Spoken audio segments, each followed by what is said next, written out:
조준님의 가짜 내추럴 컨텐츠에서 라이프타임 내추럴임에도 불구하고 재밌는 혈액검사 수치들이 막 나왔고 이제 그 비교군에 대한 데이터들을 모집을 하기 시작했죠. 과연 프로 선수들의 혈액검사는 어떻게 나올 것인가, 일반인의 혈액검사는 어떻게 나올 것인가, 그리고 아픈 분들의 혈액검사는 과연 어떻게 나올 것인가, 이제 여러 데이터를 저도 수집을 하고 제 데이터도 만들고 있거든요. 근데 이제 제 회원님 중에 한 분이 안 좋은 상황이 연출이 돼버렸어요. 그 회원님의 오늘 데이터를 가져왔고 그 데이터를 기반으로 다른 선수들과 비교를 해보는 그런 컨텐츠를 갖도록 하겠습니다. 제 회원님이 11월 17일에 시합을 뛰셨어요. 당연히 이제 회원님이 아프니까 나는 마음이 아프지만 회원님이 데이터가 될 것 같다고 스스로, 그러니까 회원님이 요청을 주신 거예요. 11월 17일에 내추럴 시합을 뛰셨고요. 요 회원님은 직장인이세요. 보디빌딩 시합에 처음으로 도전을 하셨는데 진짜 열심히 하셨어. 식단도 칼같이 지키시고 훈련량도 정말로 되게 힘든 훈련량을 소화를 하셨고, 근데 요 회원님이 시합이 끝나고 나서 몸 상태가 갑자기 안 좋아지는 거예요. 그리고 나서 병원을 방문을 했더니 횡문근 융해증이 엄청 세게 왔어요. 엄청나게 몸이 안 좋은 상태가 됐고, 그 상태에서 회원님이 이제 제 컨텐츠를 보고 계시잖아요.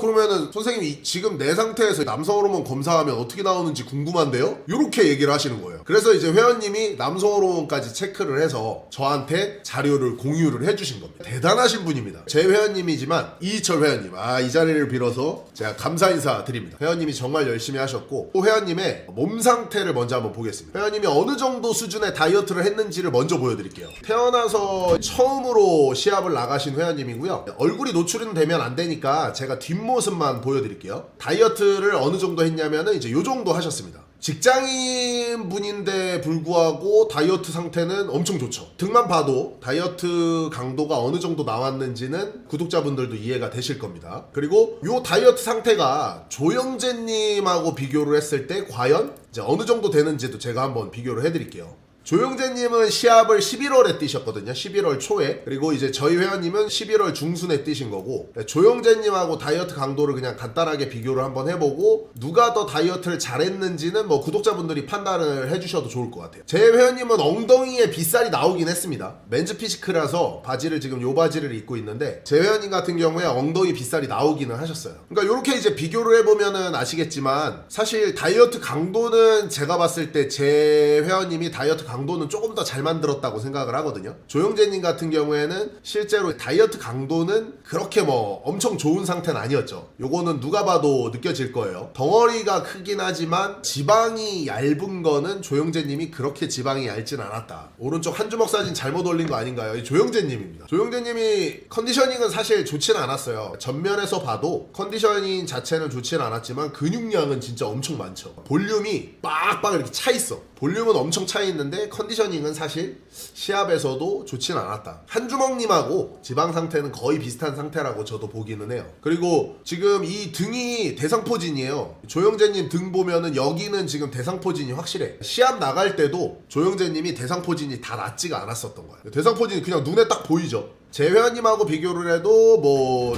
컨디셔닝 상태가 그렇게 좋진 않았죠. 어느 정도 상태인지 이해되시죠? 그리고 이제 저희 회원님의 혈액검사 수치가 나온 거예요. 어느 정도로 몸이 안 좋았는지 그거를 먼저 좀 명확하게 판단을 해볼게요. 제 회원님이 최초의 혈액 검사를 한 거는 11월 18일 날 했어요. 시합이 11월 17일이었는데 몸 상태가 시합 끝나고 너무 안 좋아지니까 18일 날 바로 병원에 가서 혈액 검사를 한 거고요. 그 결과가 어떻게 나왔냐면은 간 기능 보면은 AST랑 ALT를 되게 좀 주요하게 보거든요. AST 보면은 2197이 나왔어요. 정상 수치가 40까지가 정상 이에요. 정상 수치의 맥스가 40인데 2197이 나왔어요. 2197. 그러니까 얼마나 안 좋은지 이해되시죠? 50배가 나온 거예요. 50배. 정상 수치의 50배가 넘게 나온 겁니다. 간 수치가. 그리고 ALT 같은 경우에도 정상 수치가 40인데 665가 나왔죠. 그리고 CPK가 22,000 이상이에요. 맥스 찍은 거예요. 맥스. 지금 이 상태가 엄청나게 안 좋은 상태예요. 군대에서 돌아가신 여군 장교가 비정상적인 얼차려를 줘서 돌아가신 그 군인분도 이런 횡문근융해증에 의해서 돌아가신 건데, 만약에 요 회원님도 방치를 하고 운동을 했으면은 진짜 큰일 날 뻔한 거죠. 어쨌든 이제 모든 수치가 10배 이상, 뭐 많게는 50배까지 굉장히 이제 안 좋은 상태였죠. 그리고 이때는 이제 너무 심각해가지고 병원에서 제가 전화 통화를 했는데 파업 중이니까 입원을 못 하셨어. 그래서 이제 집에서 왔다 갔다 하면서 치료를 받으신 그런 케이스고요. 원래는 입원을 무조건 해야 돼요. 그리고 이제 이 회원님의 수치가 어떻게 됐냐면, 횡문근융해증에 걸려서 수치가 많이 안 좋아지면은 거의 하루 단위로 계속 검사를 하거든요. 하루 지나서 수액도 맞고 치료도 받고 수치를 측정을 하니까 1905가 나왔죠. 오히려 ALT는 약간 더 올라가고 AST는 조금 떨어졌어요. 간 수치가 하나는 올라가고 하나는 조금 떨어지긴 했어. 근데 물론 둘 다 너무나 높죠. CPK는 마찬가지로 22,000 이상. 그리고 이제 하루 또 지나서 20일 날 측정을 하니까 이제 좀 떨어진 거예요. AST가 1000까지 떨어져서 정상 수치의 25배 수준으로, 그러니까 떨어져서 정상 수치의 25배예요. 그리고 이제 남성 호르몬을 측정을 한 게 그 다음에 측정을 하신 거예요. 21일까지는 혈액 검사를 했을 때 700에서 500 정도, 그러니까 10배 이상의 수치가 나왔고, 25일 날 어느 정도 이제 떨어지니까 매일매일 오지 말고 며칠 있다 와라 해서 이제 측정을 했더니 AST가 142까지 떨어졌고 ALT가 290까지 떨어졌죠. 그리고 CPK는 물론 아직도 2000 단위,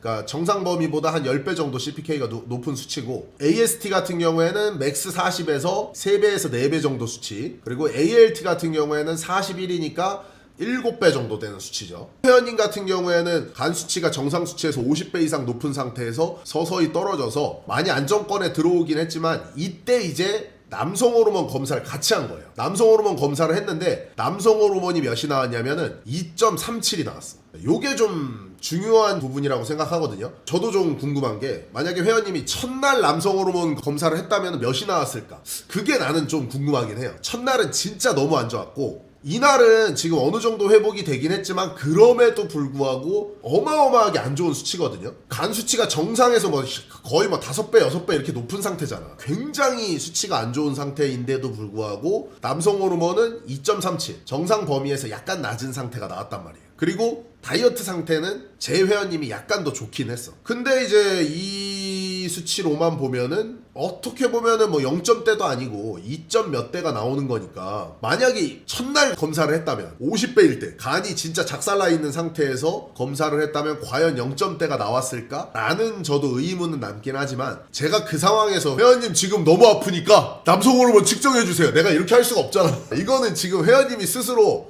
제가 지금 안 좋으니까 한번 검사해볼까요? 라고 하셔서 데이터를 준 거기 때문에 그 데이터로 봤을 때는 요렇다. 그래서 어떻게 보면은 비교군에는 저는 조금 적합하다고는 생각을 합니다. 이거를 이제 조영재님의 혈액검사랑 비교를 또 할 수가 있거든요. 조영재님도 간 수치랑 같이 검사한 수치가 존재를 해요. 그래서 이제 그것도 제가 한번 비교군으로 보여드릴게요. 조영재님이 이제 남성 호르몬이 0.3이 나왔을 때, 그러니까 이런 비교군들은 데이터가 계속 이제 쌓일 거니까 재밌는 결과들이 많이 나올 것 같기는 해. 조영재님이 남성 호르몬 0.3이 나왔을 때 어떻게 나왔냐면은 AST가 44, ALT가 46이 나왔어. 조영재님이 남성 호르몬이 0.3이 나왔을 때는 간 수치로 비교를 하면은 두 분이 비교가 안 될 정도죠. AST는 44, ALT는 46이 나왔잖아요. 근데 저희 회원님은 이게 AST가 142, 조영재님보다 3배 이상 높고 ALT는 290이니까 한 7배 더 높은 거잖아. 간 수치는 지금 한 5배, 6배, 7배가 높은 상태인데도 불구하고 저희 회원님 같은 경우에는 남성 호르몬이 2.37이라는 정상 수준에 근접한 수치가 나온 거고, 이제 조영재님 같은 경우에는 간 수치상으로 봤을 때는 훨씬 더 정상적인 수치였지만,